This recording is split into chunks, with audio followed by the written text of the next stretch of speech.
How U.S. presidents have managed tariffs. Tariffs, or taxes on imported goods, have played a significant role in shaping the nation's economy and trade policies for over 2 centuries. Just after the U.S. Constitution was ratified, the Tariff Act of 1789 became one of the first pieces of legislation signed by President George Washington. A young nation, the U.S. was heavily in debt following the Revolutionary War. Tariffs were seen primarily as a way to fund the federal government and protect fledgling American industries from foreign competition, especially British goods. These early tariffs were a vital source of income since there was no federal income tax until much later.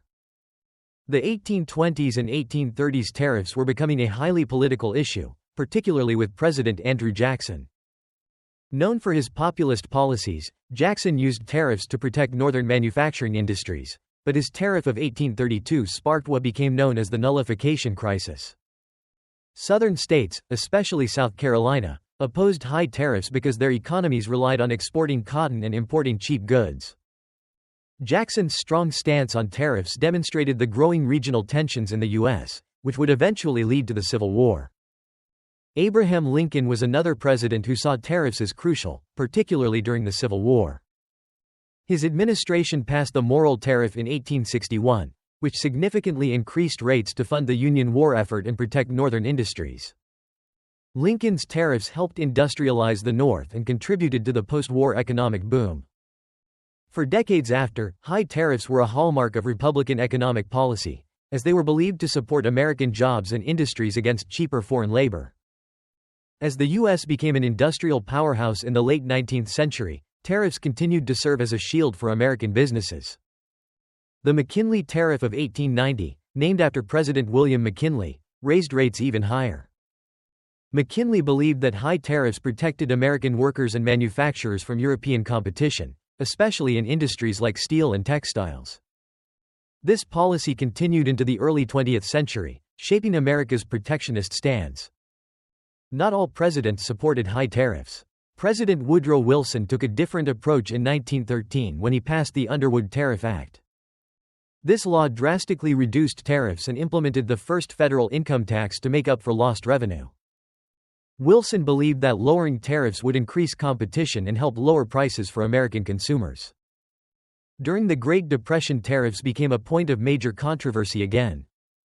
In 1930, President Herbert Hoover signed the infamous Smoot-Hawley Tariff Act, intended to protect American farmers and industries from foreign competition.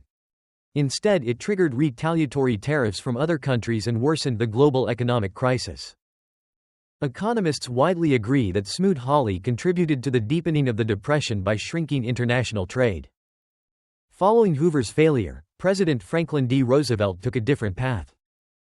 As part of his New Deal, FDR passed the Reciprocal Trade Agreements Act in 1934, which allowed the president to negotiate lower tariffs with other nations. This marked the beginning of a shift toward more free trade, a policy that would continue through much of the 20th century.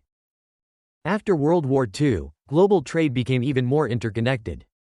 Presidents from Harry Truman to John F. Kennedy embraced lower tariffs and free trade agreements as a way to boost global economic cooperation.